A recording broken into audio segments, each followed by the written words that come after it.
Assalamualaikum warahmatullahi wabarakatuh. Minggu ini adalah pertemuan yang ke-12 membahas tentang kajian hak asasi manusia atau HAM yang tujuan pembelajarannya adalah agar mahasiswa mampu menjelaskan konsep dasar HAM dan menjelaskan kedudukan HAM dalam sistem perundang-undangan di Indonesia. Selanjutnya tujuan pembelajarannya adalah menganalisa berbagai kasus pelanggaran dan penegakan HAM di Indonesia. Di sini meliputi HAM mempelajari tentang konsep, prinsip, dan sejarah maupun HAM dalam konstitusi di Indonesia dan penegakan HAM di Indonesia, baik akan dibahas kasus maupun cita-cita. Pengertian dari tentang HAM adalah hak-hak yang secara inheren melekat dalam diri manusia sejak lahir, yang tanpa hak itu mengatakan ada yang menyebut HAM adalah yang ada sejak dalam kandungan. Makna pengertian daripada HAM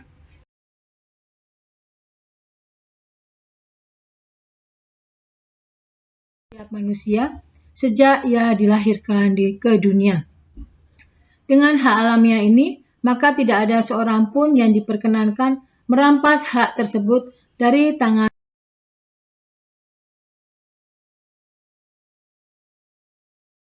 keabsahan untuk memperkosanya. Hal ini tidak berarti bahwa HAM bersifat mutlak tanpa pembatasan, karena batas HAM seseorang adalah HAM yang melekat pada orang lain. Ini adalah demo yang kita lihat di PPT ini adalah hak asasi manusia yang berkaitan dengan hak dasar atau basic rights yang merupakan hak yang menjadi prioritas mutlak dalam masyarakat nasional maupun internasional yang diperlukan untuk memenuhi kebutuhan manusia baik dari dalam material maupun non-material. Hak-hak tersebut antara lain hak hidup, hak atas keamanan minimum, hak untuk tidak diganggu, bebas dari perbudakan dan perhambaan, bebas dari penyiksaan, pengurangan kebebasan yang tidak berdasar hukum, diskriminasi, dan tindakan lain yang mengurangi martabat manusia. Hak asasi manusia di Indonesia tertulis dalam Undang-Undang Nomor 39 Tahun 1999 yang berbunyi HAM adalah seperangkat hak yang melekat pada hakikat dan keberadaan manusia sebagai makhluk Tuhan yang Maha Esa dan merupakan anugerahnya yang wajib dihormati, dijunjung tinggi, dan dilindungi oleh negara, hukum, pemerintah, dan setiap orang demi kehormatan serta perlindungan harkat dan martabat manusia. Pelanggaran HAM seperti kita lihat adalah sebelumnya kita harus pelajari dulu tentang pengertian daripada hak asasi manusia. Ada beberapa buku tentang hak asasi manusia.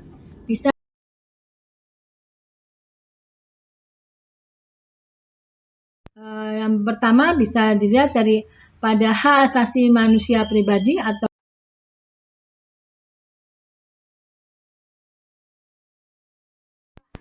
ada contoh pelanggaran hak asasi manusia di Indonesia. Ada beberapa contoh kasus pelanggaran HAM yang berat di Indonesia, diantaranya adalah pertama kerusuhan Tanjung Priuk tanggal 12 September 1984. Dalam kasus ini 24 orang tewas, 36 orang luka berat, dan 19 orang luka ringan. Ada juga penembakan mahasiswa di Universitas Trisakti pada tanggal 12 Mei 1998. Dalam kasus ini 4 orang mahasiswa tewas. Ada juga pelanggaran HAM yang termasuk berat lainnya adalah penculikan aktivis pada 1997 atau 1998. Dalam kasus ini 23 orang dinyatakan hilang dengan rincian 9 orang diantaranya telah dibebaskan dan 13 orang belum ditemukan sampai saat ini. Ini adalah dokumen sejarah tentang HAM. HAM berlaku kapanpun, dimanapun, dan kepada siapapun.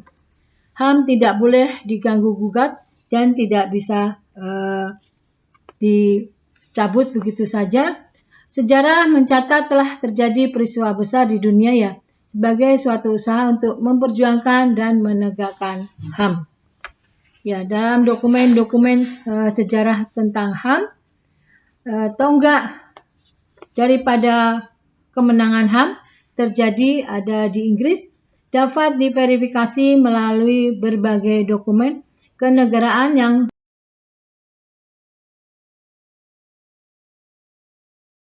dokumen tersebut bisa kita lihat dari dokumen yang pertama adalah dari Piagam Madinah, dokumen Nabi Muhammad SAW tahun 1622 yang menetapkan hak dan kewajiban kaum Muslim, kaum Yahudi, dan kaum Pagan di Madinah untuk membentuk satu kesatuan komunitas.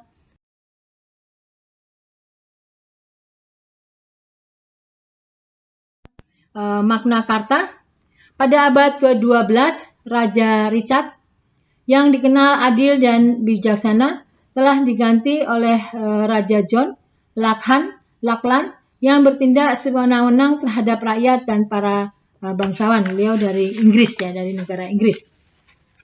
Tindakan sewenang-wenang Raja John Lackland mengakibatkan rasa yang tidak puas para bangsawan. Kemudian mereka berhasil mengajak Raja John Lackland untuk membuat suatu perjanjian yang disebut adalah Magna Carta atau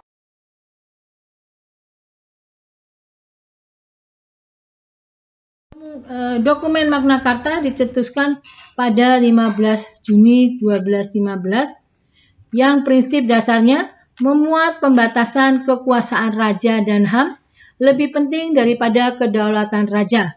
Tidak seorang pun warga negara dapat dirampas hak-haknya seperti ditahan atau dirampas harta kekayaannya atau kekuasaannya atau diasingkan dengan cara apapun. Piagam tersebut menjadi lambang munculnya perlindungan terhadap HAM. Isi dokumen Magna Carta ada beberapa. Raja beserta keturunannya berjanji akan menghormati kemerdekaan, hak dan kebebasan gereja Inggris. Raja berjanji kepada penduduk kerajaan yang bebas untuk memberikan hak-haknya sebagai berikut. Para petugas keamanan dan pemungut pajak akan menghormati hak-hak penduduk. Polisi ataupun jaksa tidak dapat menuntut seseorang tanpa bukti dan saksi yang sah.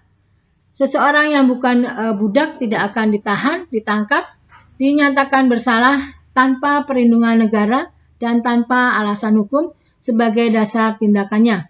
Yang terakhir adalah isi dokumen Magna Carta.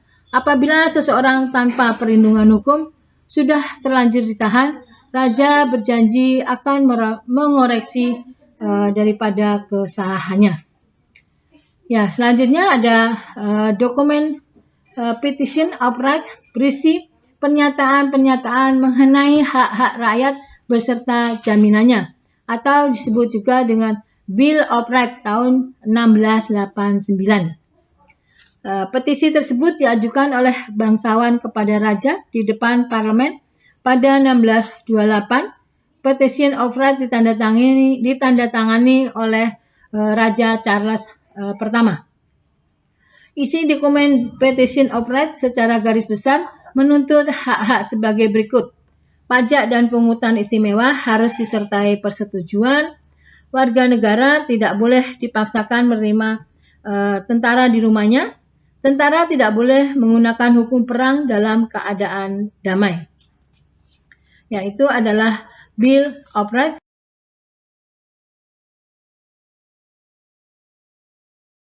Dokumen Habeas Corpus Act dibuat pada 1679. Dokumen tersebut adalah undang-undang yang mengatur tentang pertahanan seseorang. Isi daripada Habeas Corpus Act adalah seseorang yang ditahan secara segera diperiksa dalam waktu 2 hari setelah penahanan. Alasan dari penahanan seseorang harus disertai bukti yang sah.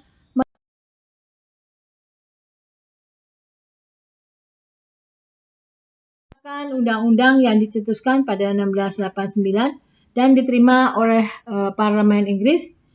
Isi Bill of Rights adalah kebebasan dalam pemilihan anggota parlemen, kebebasan dalam berbicara dan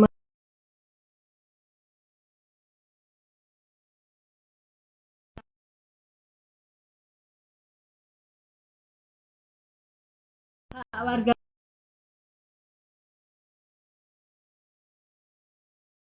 masing-masing. Parlemen berhak untuk mengubah daripada keputusan raja. Ya, ada juga HAM dan isu dunia. Sejak munculnya Amerika Serikat sebagai satu-satunya negara adikuasa di dunia, maka isu mengenai hak asasi manusia melanda hampir seluruh.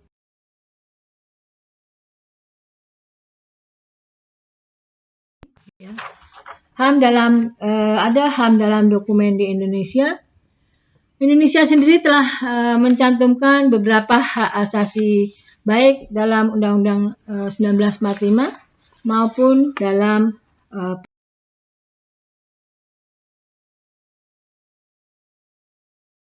yang ada di Indonesia. Sedangkan bentuk-bentuk HAM-nya atau kebebasan dasar negara manusia yang paling mendasar antara lain adalah meliputi ada hak untuk hidup, hak untuk berkeluarga, hak berkeluarga dan melanjutkan keturunan, ada hak mengembangkan diri, hak memperoleh keadilan, hak atas kebebasan pribadi, hak atas kesejahteraan, hak turut serta dalam pemerintahan, dan hak perlindungan perempuan. Yang terakhir adalah hak perlindungan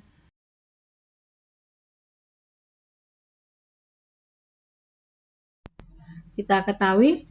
Sedangkan untuk kategori HAM, ada kategori hak-hak sipil dan politik, kategori hak-hak ekonomi, hak sosial dan budaya, ada juga kategori hak-hak solidaritas.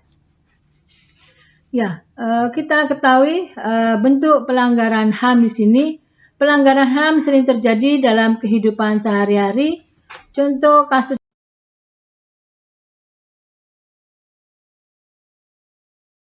sampai pelecehan. Berdasarkan bentuk pelanggaran HAM dapat dibagi menjadi dua, yaitu diskriminasi. Yang pertama adalah seperangkat hak setiap individu. Hak ini wajib dihormati, dilindungi oleh negara, hukum dan perlindungan harkat martabat manusia. Ya, berdasarkan bentuknya, diskriminasi adalah suatu pembatasan, penculikan, dan pelecehan atas dasar perbedaan agama, suku, ras, etnis, kelompok, golongan, jenis kelamin, dan keyakinan. Diskriminasi termasuk bentuk pelanggaran HAM karena pengurangan atau penghapusan kebebasan dasar kehidupan individu maupun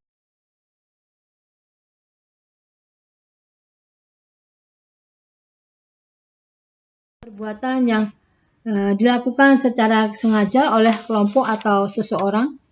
Penyiksaan ini menimbulkan rasa sakit, penderitaan, dan trauma seseorang secara jasmani maupun rohani. Sedangkan berdasarkan sifat pelanggaran HAM berat di sini adalah pelanggaran HAM berat sampai mengancam nyawa manusia seperti pembunuhan, perampokan, perbudakan,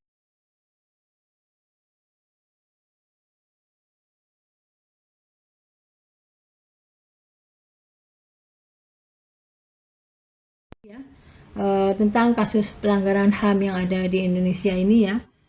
Bisa ketahui dari non-derogable right, hak-hak yang bersifat absolut yang tidak boleh diabaikan, dilanggar, atau dikurangi pemenuhannya walaupun dalam keadaan darurat sekalipun.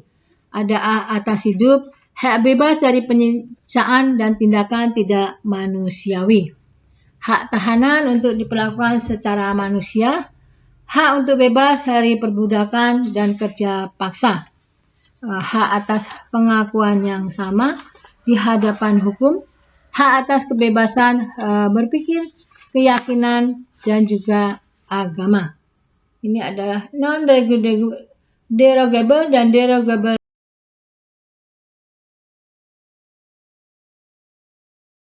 Pelanggaran terhadap hak-hak manusia akan menerima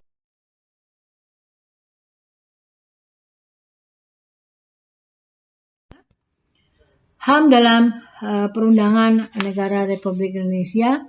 Di sini sudah kita ketahui yang tadi sudah Ibu katakan, terdapat HAM yang tidak dapat dikurangi dalam keadaan apapun atau non-derogable rights, yaitu hak untuk hidup, hak untuk tidak disiksa, hak kemerdekaan pikiran dan hati nurani, hak beragama, hak untuk tidak diperbudak, hak untuk diakui secara pribadi di hadapan hukum, dan hak untuk tidak dituntut atas dasar hukum yang berlaku surut.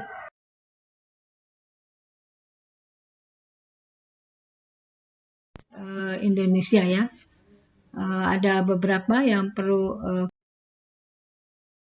pelanggaran HAM yang ada di Indonesia. Pelanggaran HAM bisa juga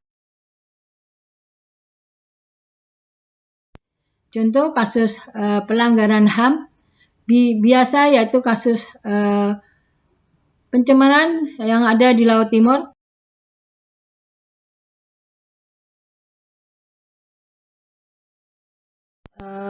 Bisa kasus pelanggaran HAM berat seperti tadi yang Ibu sebutkan.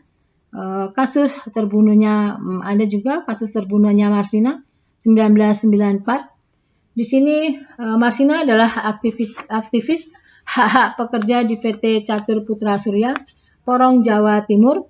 Dia menjadi korban pelanggaran HAM yang kini para pelaku belum ditemukan.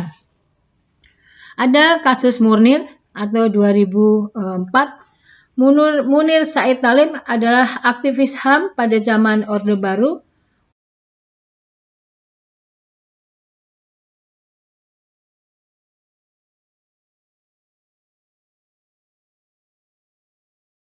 Dalam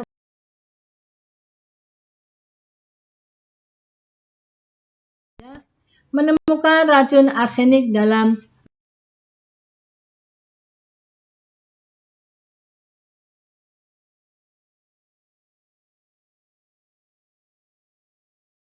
di tahun 2002 dan 2005. Peristiwa tersebut dilakukan oleh teroris yang memakan banyak jiwa dan dari masyarakat Indonesia dan negara asing. Ada kasus Dayak dan Madura pada tahun 2000. Nah, itu adalah beberapa kasus besar yang ada di Indonesia, juga pelanggaran HAM lainnya. Selain kasus besar di atas, ada kasus pelanggaran HAM yang terjadi di lingkungan keluarga, sekolah maupun di dalam masyarakat. Contoh kasus pelanggaran HAM yang di sekolah, pelajar menghina pelajar lain, adanya kasus siswa menganiaya siswa lain, guru memberi hukuman keterlaluan pada siswanya secara fisik, seperti menentang, mencubit, dan dijewer. Ada juga tawuran pelajar antar sekolah yang menewaskan korban. Ya, sedangkan kalau contoh pelanggaran HAM di masyarakat, pertikaian antar kelompok, geng atau suku karena terjadinya konflik sosial, masyarakat main hakim sendiri pada pencuri, masyarakat merusak fasilitas umum karena kecewa dengan kebijakan pemerintah. Ya, ada faktor penyebab terjadinya pelanggaran HAM itu apa ya?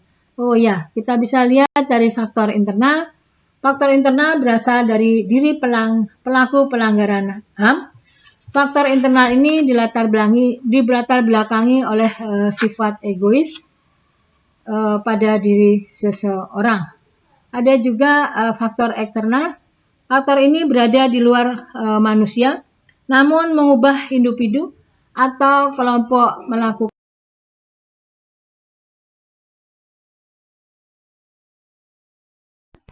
tidak tegasnya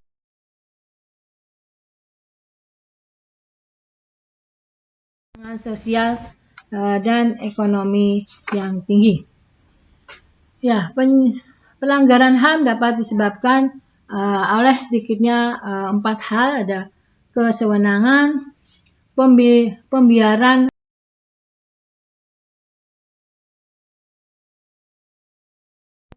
pelanggaran HAM.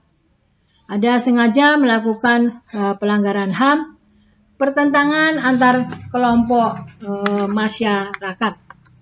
Sedangkan pengadilan HAM ini karakteristiknya adalah pengadilan HAM adalah pengadilan khusus terhadap pelanggaran HAM berat sebagaimana yang diatur oleh Undang-Undang Dasar 1945 ataupun Undang-Undang nomor sini, Undang-Undang nomor 26 tahun 2000 tentang pengadilan HAM. Ada 12 karakteristik yang terkandung dalam Undang-Undang Pengadilan HAM tersebut, yaitu yurisdiksi pengadilan HAM mencakup luar batas teritorial wilayah negara Republik Indonesia. Untuk hal-hal tertentu, hukum formal yang diberikan tidak mengikuti KUHAP, tetapi diatur sendiri dalam Undang-Undang Pengadilan.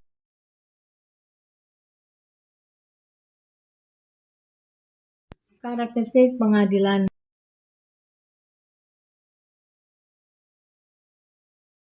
juga dengan pengadilan HAM adalah pengadilan khusus terhadap pelanggaran hak asasi manusia yang berat. Pengadilan hak asasi manusia merupakan salah satu pengadilan khusus yang berada di lingkungan peradilan umum.